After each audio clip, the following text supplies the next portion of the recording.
tidak ditemukan gejala dan tanda dari infeksi virus HIV. Kadang-kadang ditemukan gejala mirip flu seperti demam, sakit kepala, sakit tenggorokan, ruam, dan pembekakan kelenjar getah bening. Dapat menularkan virus kepada orang lain.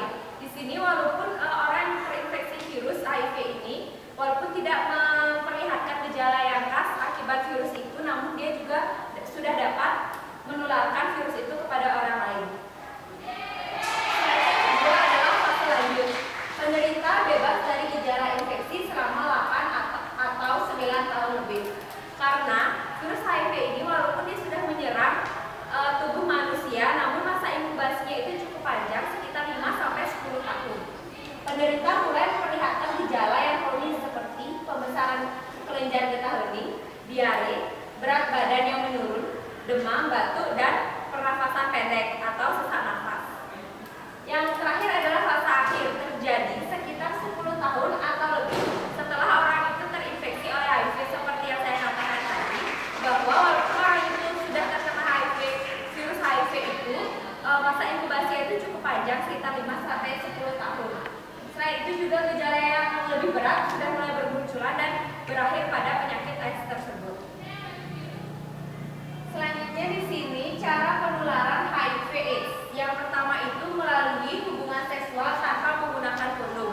Jadi kenapa tidak menggunakan kondom itu bisa menularkan? Karena sel sperma atau sel vaginanya itu masuk ke dalam anggota tubuh dari pasangan kita. Yang kedua, melalui jarum suntik atau spike yang digunakan bersamaan untuk menyuntikkan obat-obatan atau steroid. Itu contohnya pada kasus yang penggunaan obat-obatan terlarang seperti narkoba. Setelah itu, infeksi dari ibu hamil kepada bayinya sewaktu sedang hamil, melahirkan ataupun sewaktu menyusui. Walaupun bayi itu belum lahir pada saat di kandungannya itu, namun dia tetap terkena infeksi dari ibunya, namun itu hanya sekitar 10-15%. Karena darah ibu dan darah bayi itu berbeda produksinya. Sedangkan sewaktu melahirkan itu terkena pada saat apabila ibu itu melahirkan secara normal, jadi darah ibu itu mengenai bayinya. Dan sewaktu menyusui kan dia menggunakan ASI. ASI itu diproduksi oleh darah, sedangkan darah itu sudah terinfeksi oleh virus HIV, makanya bayinya itu bisa terkena virus HIV. Setelah itu waktu membuat tato atau tusukan jarum yang kotor. Waktu tato itu mungkin jarumnya itu tidak steril atau jarum bekas penggunaan dari orang lain, sehingga kita kan tidak tahu kalau misalkan orang lain itu terinfeksi virus atau tidak. Seandainya dia terinfeksi virus, maka kita juga akan terkena virus HIV tersebut. Yang terakhir adalah melalui transfusi, olahan darah, dan transplantasi organ tubuh dari orang lain. Selanjutnya ada cara mencegah HIV/AIDS. Ada 5 teknik dalam pencegahan, yaitu ABCDE. Di mana yang pertama itu adalah abstinence. Abstinence itu adalah kita tidak melakukan hubungan di luar pernikahan atau tidak dengan pasangan. Yang kedua adalah yang B itu be faithful. Nah di sini kalian ada yang punya pacar kan? Ada. Kalian sungguh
Pakai alas lidah.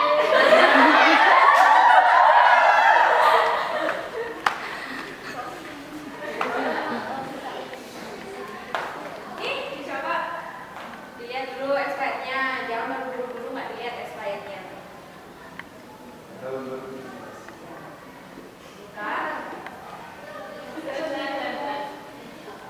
Kok gemeter sih? Ya, habis itu dijumpainya.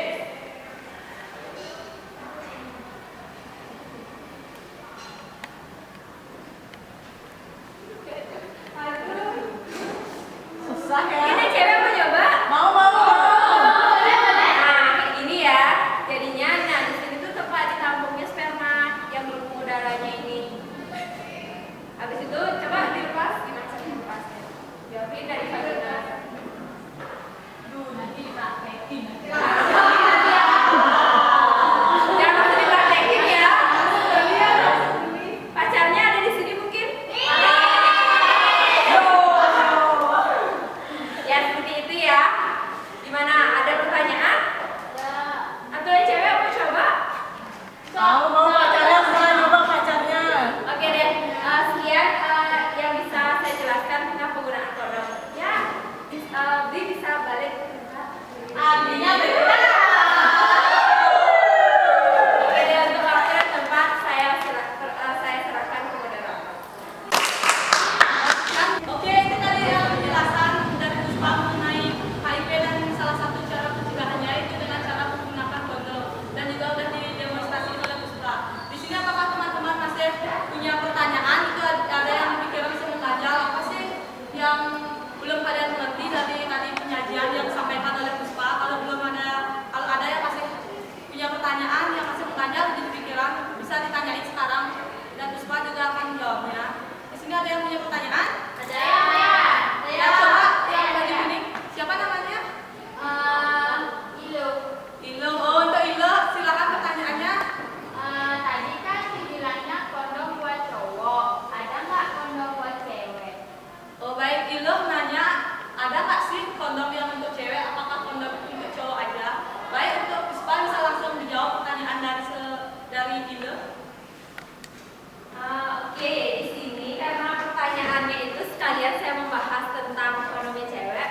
Di sini ada kondom cewek, cuman penggunaannya itu tidak mengalami peningkatan setiap tahunnya dari risetnya itu, makanya karena lebih efektif penggunaan yang cowok, jadinya di sini penggunaan kondom cewek itu jarang digunakan. Tapi saya akan menerangkan gimana sih kondom cewek itu.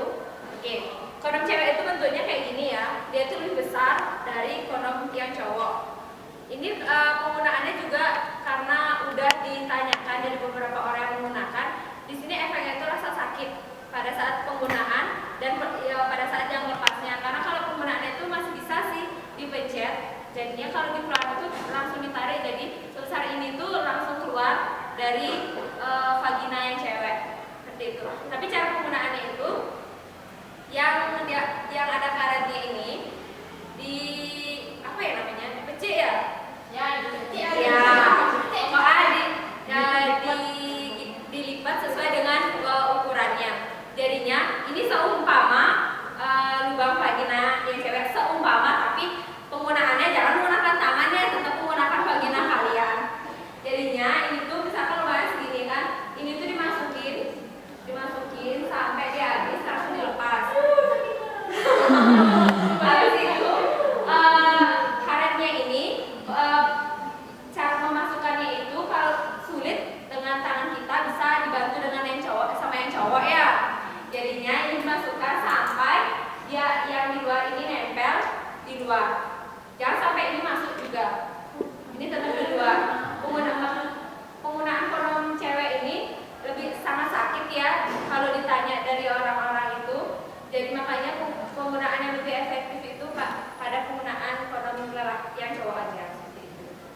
dan cara penularannya, pencegahannya, dan juga di demonstrasi sama Puspa cara pemasangan kondom untuk mencegah HIV. Sekarang di sini saya punya pertanyaan buat teman-teman. Bagi yang bisa menjawab bisa angkat tangan, sebutkan namanya, dan nanti bagi yang bisa menjawab akan mendapat hadiah. Di sini saya punya dua pertanyaan. Ada yang pertama itu apa sih? Bagaimana cara pencegahan HIV dan AIDS? Ada yang bisa menjawab? Bisa diangkat tangannya ya. Angkat tangan. Ya, yang pakai jaket siapa namanya? Nama saya yang Risma. Oh, yang Risma. Yang Risma bisa dijawab pertanyaan yang tadi saya sampaikan? Ya, cara mencegahnya itu ada 5 A, B, C, D, E. Yang A itu tadi dibilang abstinence, di mana kita melakukan hubungannya itu jangan melakukan hubungan seks bebas itu. Yang kedua ada be faithful, setia sama satu pasangan. Terus yang ketiga tuh kondom, jadi yang kita pakai kondom kalau mau berhubungan seks. Yang keempat ada drug, itu penggunaan jarum suntiknya itu obat-obatan terlarang itu yang nggak steril itu nggak boleh. Yang terakhir itu ada education, jadinya kayak ngasih penyuluhan atau pendidikan tentang HIV/AIDS. Baik, tepuk tangan. Benar ya. Sekarang pertanyaan yang kedua, pertanyaannya adalah bagaimana sih cara penularan HIV/AIDS itu melalui apa saja? Yang bisa menjawab? Ya, saya pertama menjawab. Siapa namanya?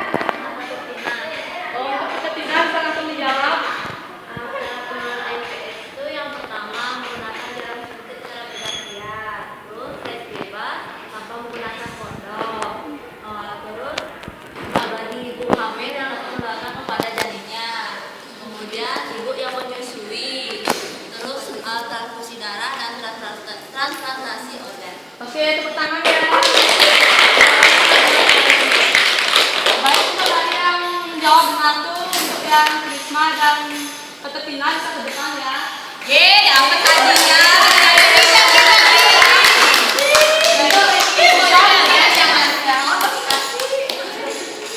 Ya, saya akan maju, tak kasih hadiah ya. Bagi-bagi.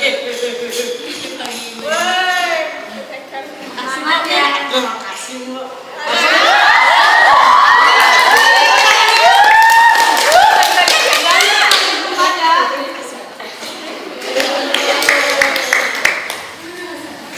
Ya, sekian dari penjelasan kami semua penyuluhan mengenai cara pencegahan HIV/AIDS dengan cara menggunakan kondom. Jadi dapat disimpulkan HIV itu adalah virus yang menyerang kekebalan tubuh manusia, sedangkan AIDS itu adalah kumpulan dari penyakit yang disebabkan oleh virus HIV itu sendiri. Sekian dari kami untuk penyuluhan kali ini. Saya ucapkan terima kasih untuk teman-teman semua karena telah berpartisipasi dalam penyuluhan hari ini, dan saya tutup dengan Romo Santi. Om Santi Santi Santi Om.